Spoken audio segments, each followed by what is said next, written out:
The glass shattered against the wall before either of them understood why. Adrian Voss stood in the middle of his own penthouse, chest rising and falling, eyes dark with something that looked like rage but felt like grief. Across from him stood the one person who had never once flinched under his stare. Nadia Cole. 33 years old, arms crossed, chin lifted, refusing to back down even now, even here, even with a man who controlled half the city with a single phone call. "You don't get to walk away from this conversation," he said, his voice low, dangerous, the kind of voice that made grown men go quiet in rooms full of people. "Not you. Not tonight."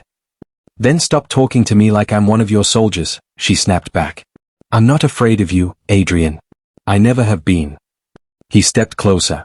The city lights behind him turned him into a silhouette, tall and broad and impossibly still, like a man carved from old stone. "Careful," he whispered. And that was when it slipped out of her mouth before she could stop it. "Or what? You'll prove to me you're not just some tired old man hiding behind a title." The room went silent. Even the wind against the windows seemed to hold its breath. Adrian's jaw tightened. For a moment, something flickered across his face that she had never seen before, not anger, but pain, old and buried and suddenly exposed. "Say that again," he said quietly. Nadia's heart pounded. She knew she should stop. She knew the smart thing, the safe thing, was to apologize and walk out of that penthouse and never come back. But something in her, something reckless and honest and tired of pretending, refused to let the moment go. She held his gaze, unblinking, and said it again. Slowly. Boldly. Twice. "Old man. Before this moment reaches its end, hit that subscribe button so you don't miss where this story goes, because what happens next changes everything between them." 3 months earlier, none of this had seemed possible. Adrian Voss was a man the city both feared and depended on. For over 20 years he had run his family's empire from the shadows, a world of loyalty, blood debts, and silence. He had buried 2 wives. The first left him for another man, taking with her the last piece of softness he'd allowed himself to keep. The second, Corinne, he had loved with everything he had left, until a rival's bullet meant for him found her instead, in the back seat of a car that should have been safe. After that night, Adrian stopped being a man who felt things. He became a man who survived. His family noticed. His sister, Bianca, watched him disappear into work, into silence, into a version of himself that frightened her more than any enemy ever could. His right hand, Silas, a man who had stood beside Adrian through every war the family had fought, began to worry that grief was doing what no rival family had managed in 2 decades, breaking him from the inside. It was Bianca who finally insisted on the therapist. "You need someone, Adrian. Someone outside this world. Someone who isn't afraid to actually talk to you instead of just obeying you." He had refused for weeks. A therapist, in his world, was a liability, someone who could see too much, know too much, become a target simply by being close to him. But Bianca did not relent, and eventually a name was placed in front of him from a private, discreet practice known for handling clients who valued confidentiality above everything else. Nadia Cole's name. She was not what he expected. When she walked into his study for their first session, she did not look nervous. She did not glance at the armed men stationed outside his door, or flinch at the weight of his reputation sitting in the room with them. She simply sat down across from him, opened her notebook, and asked him a question no one had dared ask him in years. "When was the last time you let yourself actually grieve, Mr. Voss? Not manage it. Not control it. Grieve it." He had stared at her for a long moment, unsure whether to have her removed from the building or to answer honestly for the first time since Corinne's funeral. He chose neither. He simply said, "That's none of your business." She smiled, unbothered. "It's exactly my business. That's why I'm here." It was the first time in years that someone had spoken to him without fear in their voice. And though neither of them could have known it that afternoon, that single moment, her steady eyes meeting his, refusing to look away, was the beginning of something that would eventually bring them to that penthouse, to that shattered glass, to 2 words spoken boldly into the silence between them. "Old man." Said once to test him. Said twice to mean it. Nadia kept coming back to the Voss estate twice a week, though she told herself each time that this would be the session where she finally kept things professional. It never quite worked out that way. Adrian was not an easy man to read. He answered her questions with short, guarded sentences, deflecting anything that came too close to the truth. But she had learned early in her career that silence was its own kind of language, and his silences told her more than his words ever could. He grieved in the way men like him were trained to grieve, quietly, efficiently, without witnesses. You cancelled our last 2 sessions, she said one afternoon, sitting across from him in his study, the late sun cutting gold lines across the hardwood floor. Would you like to tell me why, or should I guess? I was busy. You're always busy. That's not an answer.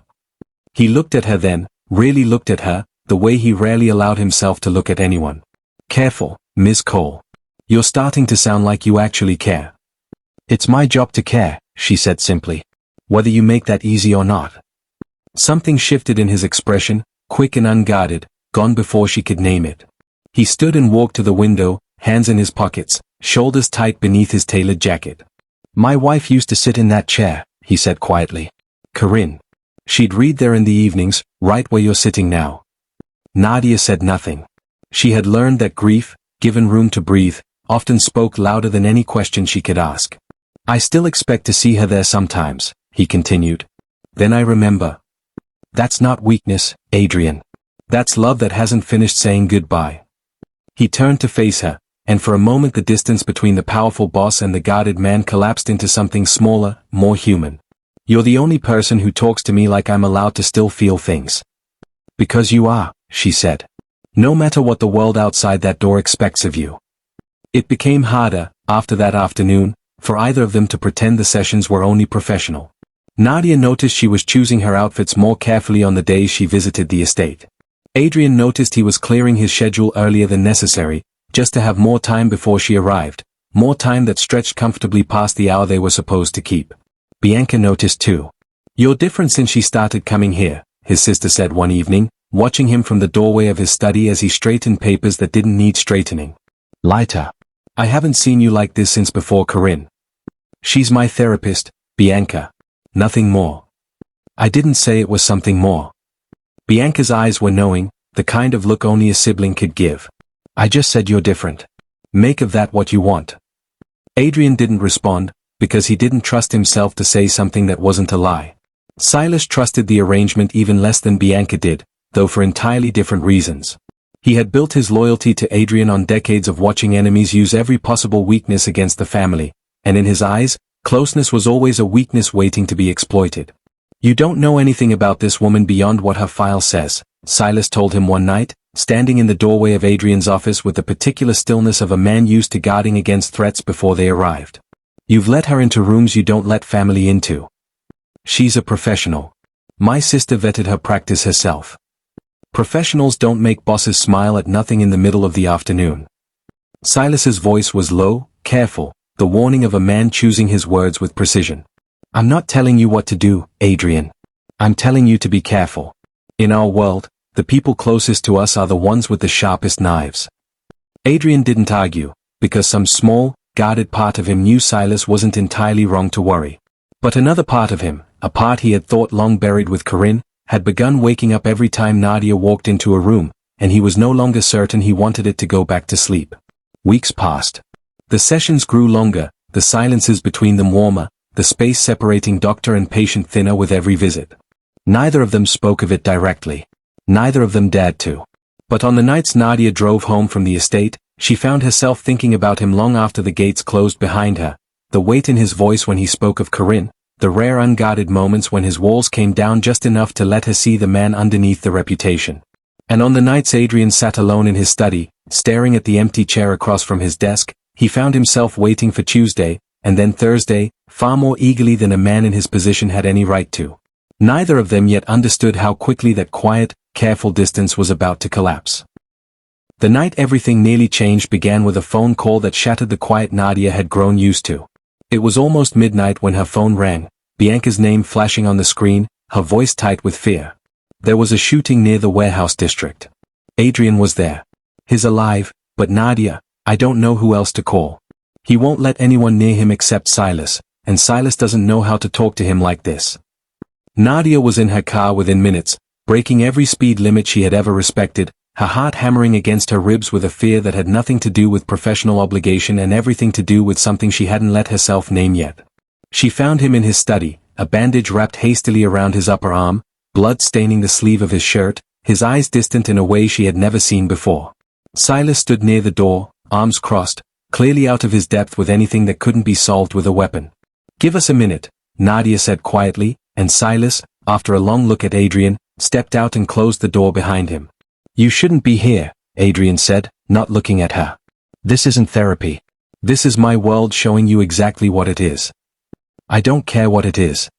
She knelt in front of him, taking the bandage from his hand and redoing it properly, her fingers steady despite the tremor she felt in her chest. "I care that you're hurt, and that you're sitting here trying to convince yourself you don't need anyone." "I don't." "You called for me," she said softly. "Bianca said you wouldn't let anyone near you except Silas. But you let me in." He was quiet for a long moment, watching her hands work over the wound, gentle and sure. "Corinne died 3 feet from where I was standing," he said finally, his voice low and rough. "Tonight, for a second, I thought I was about to find out what that felt like from the other side. And the only thing I could think about was that I hadn't told you." He stopped himself. "Hadn't told me what?" Nadia asked, barely breathing. Adrian looked at her then, really looked at her, the careful distance between them collapsing in an instant. "That somewhere in the last few months, you stopped being my therapist and became the only person I actually wanted to see walk through that door." The room went utterly still. Nadia knew what she should say. She knew the ethical answer, the professional answer, the answer that protected them both from a line that could not be uncrossed once it was crossed. But sitting there, with his blood on her hands and his eyes searching hers with a vulnerability he showed no one else in the world, she found she didn't want to give him that answer. "You shouldn't say things like that to me," she whispered. "I know. I could lose my license." "You could lose," she stopped, unable to finish the sentence, because what he stood to lose in his world for letting someone this close was far more dangerous than any license. "I know that too." Neither of them moved away. His hand came up slowly, giving her every chance to pull back, and rested against her cheek, his thumb brushing along her jaw with a gentleness that felt impossibly out of place on a man capable of the violence she knew lived somewhere inside him. "Tell me to stop," he said quietly, "and I will." Nadia closed her eyes for a moment, every rational thought in her head screaming at her to step back, to remember the boundaries, to remember why she had taken this case in the first place, a reason she still had not told him, a reason that made this entire moment far more complicated than he understood. But when she opened her eyes, she didn't step back. "Don't stop," she whispered. He leaned in slowly, giving her one last chance to change her mind, and when she didn't, his lips met hers with a gentleness that contradicted everything the world believed about who he was. It was not the kiss of a mafia boss claiming something he wanted. It was the kiss of a grieving man finally letting himself hope again. When they finally broke apart, both of them breathless, both of them aware of exactly how much they had just risked, Nadia pressed her forehead against his and whispered the only honest thing she had left. "This is going to complicate everything." "I know," Adrian said, his hand still cradling her face like something precious. "I don't care." Outside the study door, Silas stood in the hallway, having heard far more than either of them realized, his jaw tight with a worry he had no idea yet how right he would turn out to be. Because somewhere across the city, in a penthouse office lit by the glow of a dozen monitors, a man named Draven Cade was already watching a photograph of Nadia Cole entering the Voss estate, a slow, calculating smile spreading across his face. He had finally found exactly the weakness he needed. Draven Cade had spent 2 years waiting for an opening into the Voss family, and he had never expected it to arrive wearing a therapist's badge and a gentle voice.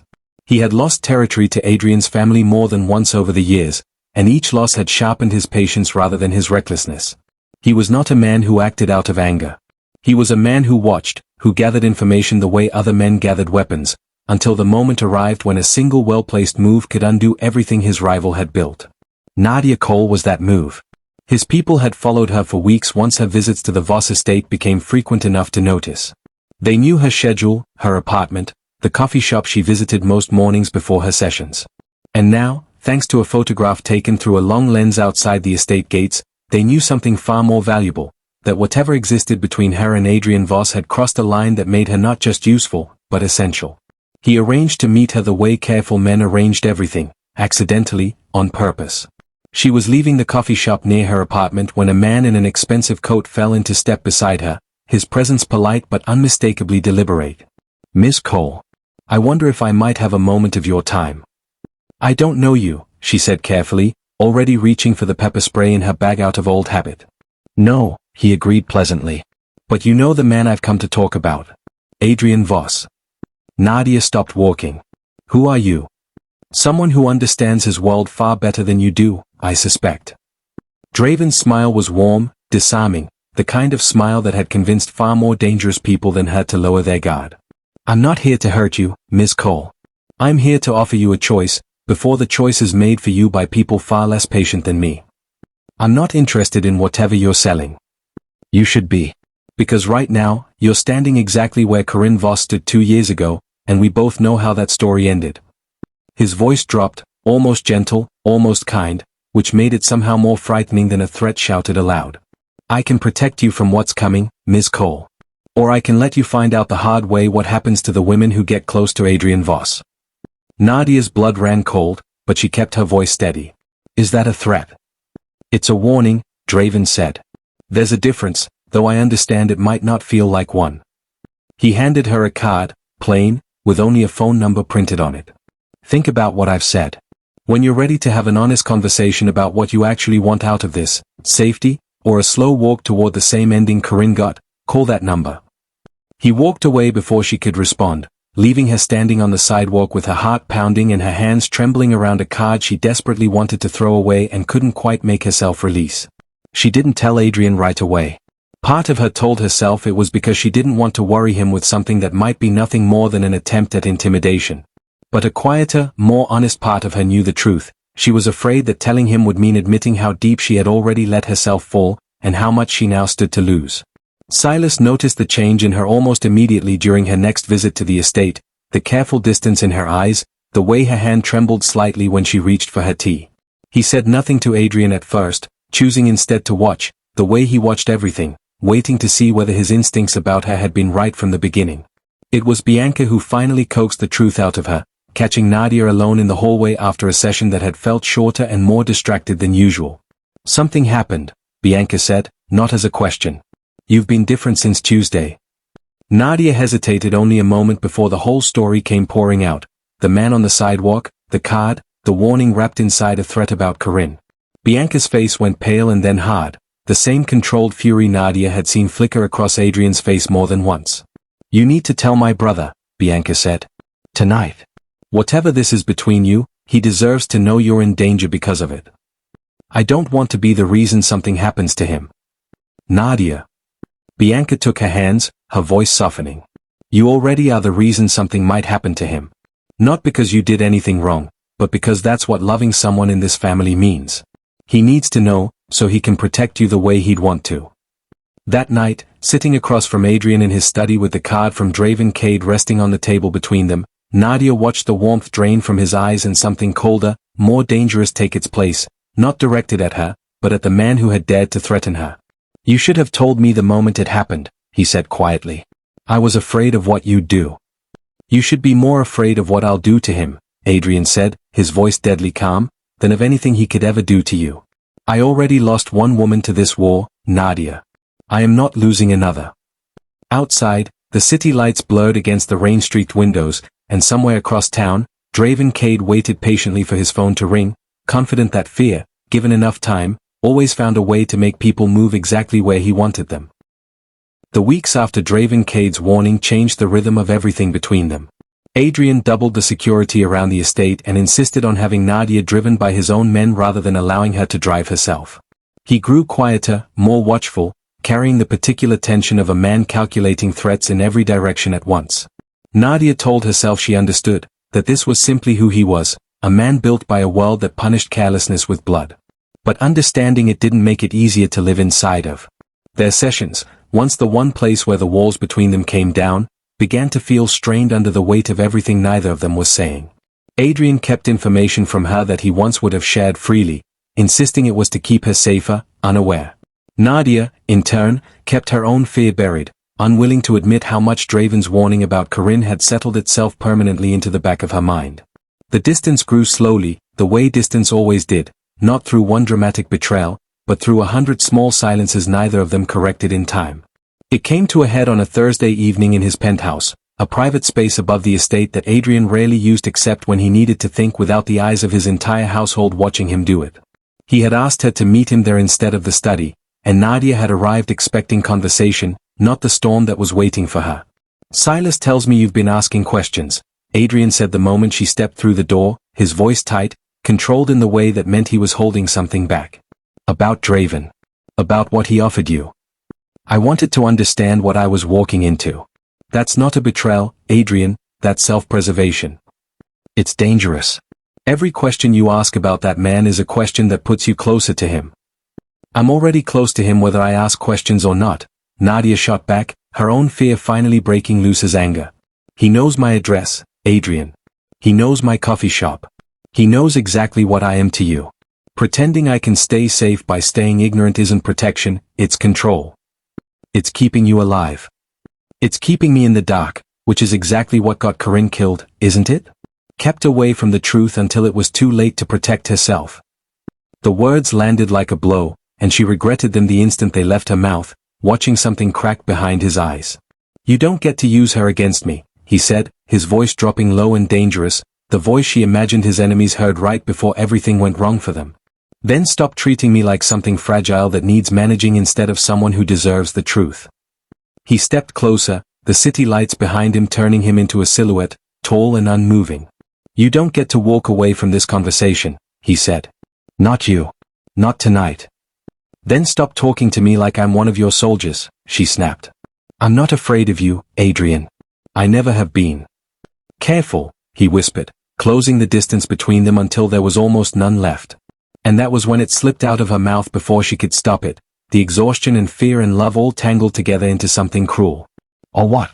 You'll prove to me you're not just some tired old man hiding behind a title. Silence swallowed the room whole. Adrian's jaw tightened, something flickering across his face that wasn't anger but old, buried pain suddenly torn open. Say that again, he said quietly. She knew she should stop. Every rational part of her screamed at her to apologize, to step back from a line that had nothing to do with age and everything to do with the fear both of them were too proud to name aloud. But something reckless in her, something tired of pretending careful distance could protect either of them from what they already felt, refused to let the moment go. She held his gaze, unblinking, and said it again, slowly, boldly. Old man. The words hung between them for one unbearable second before Adrian closed the last of the distance and kissed her, not gently this time, but with the full weight of every fear he refused to speak aloud, every terror of losing her the way he had lost Corinne, every desperate need to prove that whatever he was, old or dangerous or broken, he was hers. Nadia kissed him back just as fiercely, her hands fisting in his shirt, all the anger of the last few minutes dissolving into something far more honest than either of them had allowed themselves to admit. When they finally broke apart, both breathless, his forehead resting against hers, the anger had burned away into something quieter, more certain. I'm not afraid of losing you to age, Adrian, she whispered.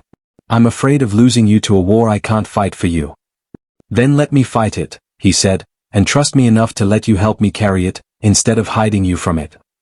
For the first time since Draven Cade's warning had entered their lives, neither of them pulled away. And somewhere beneath the fear and the danger still circling closer than either of them wanted to admit, something steadier began to take root between them, not the fragile beginning of two people testing boundaries, but the harder, more determined love of two people who had decided, finally, to stop hiding from each other. It would not be enough to keep the storm from coming. But it would be enough, when it finally arrived, to make sure neither of them faced it alone. Peace, in Adrian Voss's world, never lasted long enough to be trusted. 3 weeks after the night in the penthouse, life at the estate had settled into something almost gentle. Nadia's visits no longer felt like therapy sessions dressed up as something else.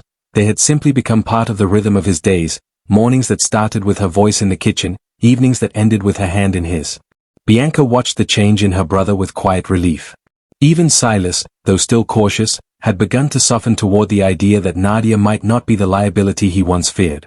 It was Silas, in fact, who first noticed the discrepancy that would nearly destroy everything. Going through the family's financial records late one night, cross-checking accounts against a routine audit, he found a name buried in an old file that stopped him cold, a name connected to a case from nearly a decade earlier, a case involving a man killed in a territory dispute long before Nadia had ever entered their lives. Her father. Silas brought the file to Adrian the next morning, his expression grave. Her father worked accounts for a family we went to war with. He died in the crossfire of a conflict we were part of, Adrian. She didn't come to us by accident. She specifically requested this case. The floor seemed to tilt beneath him. That's not possible. I checked twice. Her file, the one from the therapy practice, lists her maiden background differently, but the paper trail is there if you know where to look. Silas's voice was careful, not triumphant, because even he could see what this would cost his boss to hear. I'm not saying she came here to hurt you. But she came here for a reason she never told you, and in our world, that's a truth you can't afford to ignore. That evening, Adrian confronted her with a coldness she had never seen directed at her before, the file open on the desk between them like an accusation. Tell me this isn't true, he said. Tell me you didn't come into my life already carrying a reason to hate my family. Nadia's face went pale, not with guilt, but with the particular grief of a truth she had been dreading having to explain. I didn't come here to hurt you, Adrian. Then why did you come here at all? Because my father died in a war between your family and men like Draven Cade, and I spent years hating the name Voss before I ever met you, she said, her voice trembling but steady. I took this case because I wanted to understand the man responsible for the world that took my father from me. I wanted answers. I didn't expect, her voice broke. I didn't expect to fall in love with you instead. You should have told me. Would you have let me stay if I had? The question hung between them, unanswerable, because they both already knew the truth. I don't know what to believe right now, Adrian said quietly, the coldness in his voice cutting deeper than any shout could have. I don't know if what we have is real, or if it's the longest con anyone has ever run on me. Then ask yourself this, Nadia said, tears finally falling freely. If I wanted to hurt you, I had 100 opportunities. I had access to your home, your family, your secrets. I never once used any of it against you. Not because I forgot why I came here, but because somewhere along the way, loving you became more important than the reason I walked through your door in the first place. Adrian said nothing, and the silence between them felt like the ending of something neither of them was ready to lose. She left the estate that night without him stopping her, and for 3 days neither of them spoke. It was Bianca who finally forced the issue, sitting her brother down in his study with the particular fury only a sister could summon. You are about to lose the only person who has made you feel human again since Corinne died, over a truth she was terrified to tell you because she knew exactly how you'd react. Look at what you're doing, Adrian. You're punishing her for surviving the same war that hurt you. She hid it from me. So did you, about 100 things, because that's what fear does to people in this family. You taught her that lesson yourself, whether you meant to or not. Bianca's voice softened. The question isn't whether she kept a secret. The question is whether you love her enough to understand why. Meanwhile, across the city, Draven Cade watched the growing distance between Adrian and Nadia with quiet satisfaction, believing his earlier warning had finally done its work without him needing to lift another finger. He had no way of knowing that the same distance he had helped create was about to give him the perfect opening to strike, not against Adrian directly, but against the one person left vulnerable and alone in the space between them. And Nadia, sitting in her apartment with her phone silent and her heart in pieces, had no idea that the danger Draven had promised was no longer a warning. It was already on its way to her door. The knock on Nadia's door came just after midnight, 3 days after she had walked out of the Voss estate believing she had lost Adrian for good. She wasn't expecting Adrian. She wasn't expecting anyone. So when she opened the door and found 2 of Draven Cade's men standing in her hallway instead, every ounce of composure she had left drained out of her in an instant. Mr. Cade would like a word, the taller one said, his tone almost polite, which somehow made it worse. He thought, given recent events, you might finally be ready to listen. She tried to close the door. She didn't get the chance.